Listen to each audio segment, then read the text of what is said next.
Comment réussir à se faire respecter? Si vous vous posez cette question, je vous partage des clés essentielles dans cette vidéo.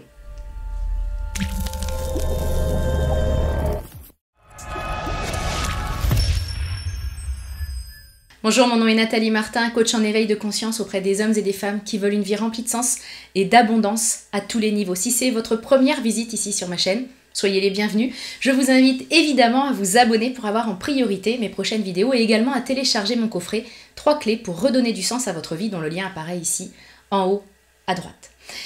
Si vous regardez cette vidéo et si vous avez l'impression que les gens ne vous respectent pas, je veux vraiment vous donner un coup de pouce efficace parce que je sais ce que ça peut générer quand on a l'impression qu'on n'est pas respecté. Ça génère énormément de frustration, de colère, ça peut abîmer aussi nos relations parce que quand on pense que quelqu'un ne nous respecte pas, eh bien on va lui en vouloir, on va aller à l'affrontement ou alors on va ronger notre frein et c'est très difficile de s'épanouir vraiment quand on a l'impression qu'on a du mal à se faire respecter. C'est une perte d'énergie et de temps qui est absolument colossale. Puis cette énergie-là, le but c'est que vous puissiez la récupérer pour avancer sur vos projets et puis pour avoir une vie qui soit beaucoup plus légère.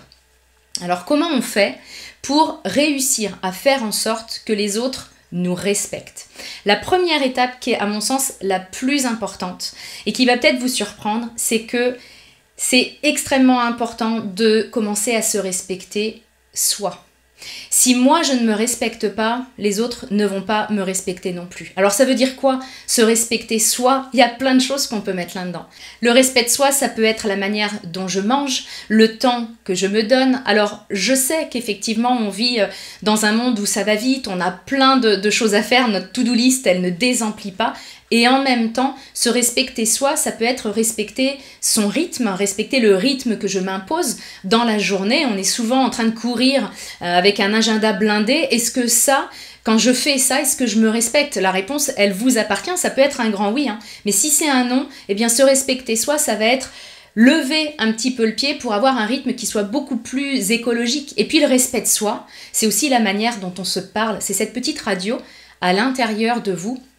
Et je vous invite vraiment à regarder à quoi elle ressemble. Qu'est-ce que vous vous dites sur vous? C'est quoi les propos que vous vous tenez? Quelles sont vos pensées envers vous-même? Bien souvent, on a déjà des choses à faire évoluer par rapport à ça. Parce que réussir à se faire respecter, évidemment que la clé, ce ne sera pas d'aller changer les autres ou alors d'envoyer valser tout votre entourage. La clé, comme beaucoup de clés, elle se trouve à l'intérieur de nous. C'est parce que je vais changer ma posture, c'est parce que je vais changer mon attitude qu'effectivement, je vais recevoir plus de respect. Mais avant d'en recevoir plus des autres, eh bien, c'est fondamental d'en recevoir plus de moi-même. Alors je sais que notre ego n'aime pas du tout ce concept, parce que pour notre ego, le problème, c'est l'autre. C'est à cause de lui que je vis ça. C'est lui qui ne me respecte pas. C'est important de ne pas rentrer dans cette discussion-là et vraiment de se tourner vers soi. Alors comme je le dis souvent, c'est pas l'idée de culpabiliser puis de se taper dessus en disant « Ah ouais, t'as vu, c'est à cause de moi que l'autre ne me respecte pas ». On laisse tomber les « à cause de ». C'est simplement de regarder au bon endroit pour faire en sorte que les choses évolue. C'est exactement le concept du triangle de la vie de Lise Bourbeau qui explique que la manière dont je me comporte avec les autres vont se comporter de la même manière avec moi et je me comporte de cette manière avec moi. C'est-à-dire que, en gros, je regarde si j'ai l'impression que les autres ne me respectent pas, eh bien à quel degré est-ce que moi non plus, je ne respecte pas les autres par moment, parce que ça peut nous arriver à tous, et à quel degré est-ce que je ne me respecte pas moi-même. Ne pas se respecter, ça peut être dire oui alors que l'on pense non aussi. Ne pas prendre soin de soi, comme je disais tout à l'heure. Donc vraiment, c'est important avec énormément de bienveillance envers vous-même, mais sans aucune complaisance. Ça fait vraiment la différence. Aucune complaisance, ça veut dire que je vais pas me rouler dans mes excuses et je vais pas aller tenir la conversation avec mon ego qui m'explique que le problème, c'est la terre entière, sauf moi. Ça ne fait pas de moi un problème, mais ça fait de moi quelqu'un qui est en chemin d'évolution. Mais si je veux évoluer, il faut que j'arrête de me tourner sans cesse vers l'autre pour le condamner. Il faut vraiment que je fasse une introspection pour me dire, ok, quels sont les réglages que je peux faire? Parce que ce que je vis à l'extérieur, ce manque de respect à l'extérieur, ne traduit que ce qui se passe à l'intérieur de moi. Si lorsque j'étais enfant, je ne me faisais pas respecter, si plus tard au travail, je ne me fais pas respecter, si mon mari ne me respecte pas, mes enfants non plus, on voit bien que le point commun, c'est moi, qu'est-ce que je génère, qu'est-ce qui se passe à l'intérieur de moi, et encore une fois sans culpabilité, mais avec énormément de responsabilité, qu'est-ce qui se passe à l'intérieur de moi, et qui fait que je ne me fais pas respecter par les autres. Donc, faites cette première étape, vraiment, mettez la vidéo sur pause, comme de nombreuses fois je vous le demande dans mes vidéos, mettez la vidéo sur pause pour vraiment avoir une vue claire de qu'est-ce qui se passe dans le respect de moi envers moi.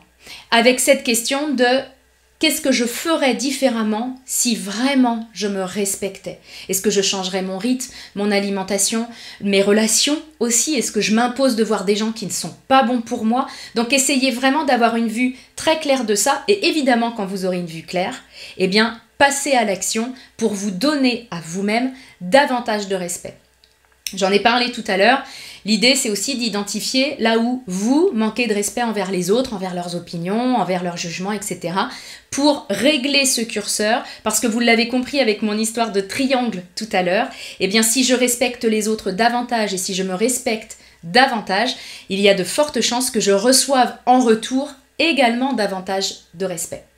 Un point extrêmement important aussi, c'est d'identifier vos croyances. Notre vie extérieure est le reflet de nos croyances. Vous le savez, nous avons tous un filtre de perception entre les deux oreilles qui fait que on va avoir pour le même événement des interprétations bien différentes. Donc c'est important d'aller faire un tour aussi du côté de vos croyances. En particulier, du côté des croyances que vous avez envers les autres, parce que si je suis convaincue que la Terre entière ne me respecte pas, j'ai ça comme filtre de perception et mon cerveau va apporter à ma conscience tous les moments où effectivement il y a des gens qui me manquent de respect, parce que ça nous arrive à tous d'avoir des gens qui ne nous respectent pas ou qui ne respectent pas nos convictions, nos croyances, nos choix, ça arrive à tout le monde. Mais en fonction du filtre que j'ai, eh bien, je vais le relever avec plus ou moins d'importance et puis surtout, ça va me faire souffrir avec d'autant plus d'ampleur si je pense que les autres de toute façon ne me respectent pas ou si je pense que je ne suis pas quelqu'un de respectable. La première chose pour recevoir du respect, c'est de penser que je mérite du respect. Assurez-vous de ça parce que je vous assure que bien des fois, ce qui se cache derrière le fait que les autres ne me respectent pas, c'est que moi-même, je pense que je ne mérite pas d'être respectée parce que peut-être que j'ai un problème d'estime de moi et peut-être que je me dis que la terre entière va découvrir combien je suis nulle et je dégage ça. Il y a des gens qui, par nature, vont appeler le respect, et puis d'autres où ça va être plus compliqué parce qu'on va jouer avec leurs limites, justement. Qu'est-ce qui se passe à l'intérieur de moi et qu'est-ce que je crois de moi et des autres qui pourrait favoriser ce manque de respect? C'est vraiment un point qui est très très important. Ensuite, quand on parle de respect, on parle de limites. Bien souvent, quand on a l'impression que les autres ne nous respectent pas, c'est qu'ils piétinent nos limites. Ça nous arrive d'ailleurs de dire ils dépassent les limites ou ils dépassent les bornes. Mais est-ce que vous avez remarqué que bien souvent, on pense des autres qu'ils dépassent les limites, alors qu'en fait, les limites, on ne leur a jamais clairement établies. Est-ce que vous avez déjà posé vos limites? Alors, dans la pose de limite, j'entends les poser à froid. Pas les poser quand je suis déclenchée, quand je suis en colère, puis je vais poser une limite qui est complètement hallucinante, qui n'est pas du tout dans le respect de ce que je veux faire et qui est extrême. Je vous parle de poser vos limites de manière calme, posée, réfléchie et puis juste.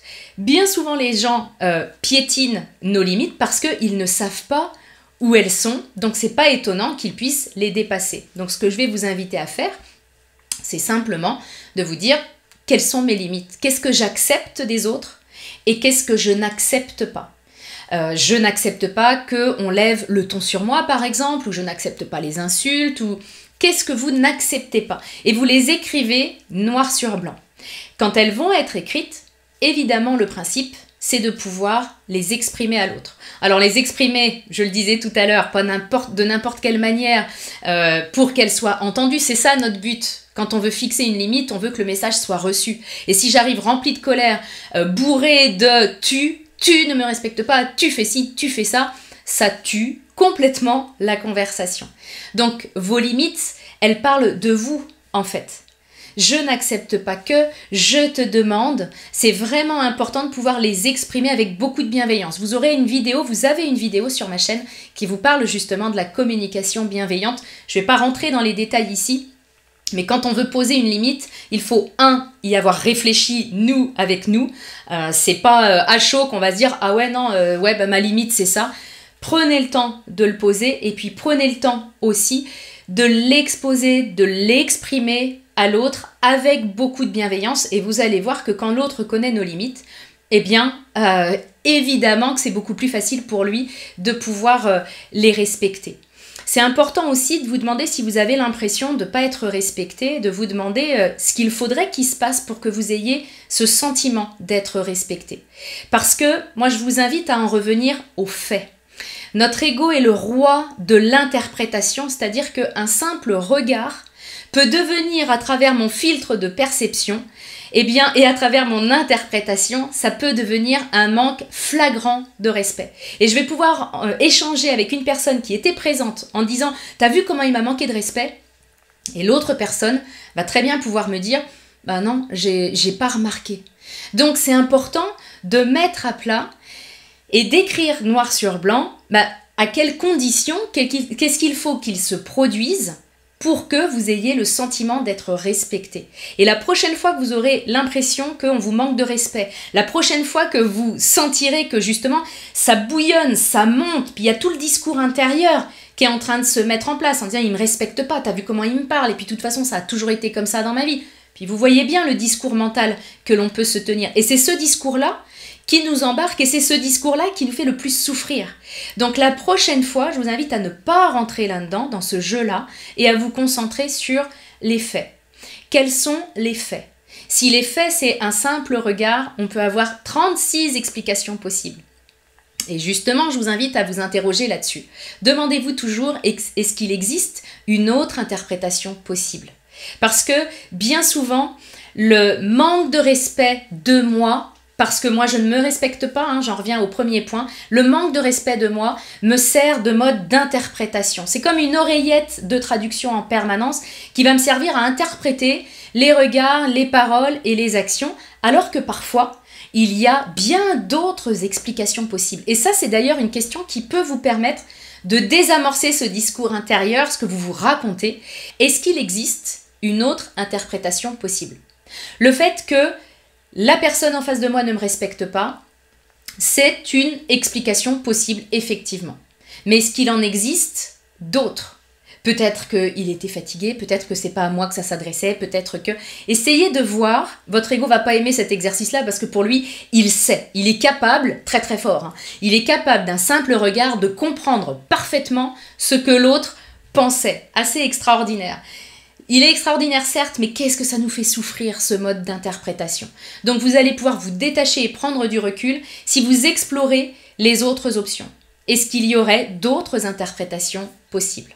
Je tiens à l'intention que vous puissiez appliquer les clés que je vous ai données dans cette vidéo pour vraiment vous détacher de cette souffrance que je connais bien et que génère le manque de respect pour que vous puissiez vous affirmer avec beaucoup de bienveillance et pour que vous puissiez vous respecter davantage dans votre propre vie. Si cette vidéo vous a plu, je vous invite à la partager, à la liker, à la commenter, parce qu'en faisant ça, vous m'aidez à aider le plus grand nombre de personnes possible et je vous en remercie du fond du cœur. À très bientôt.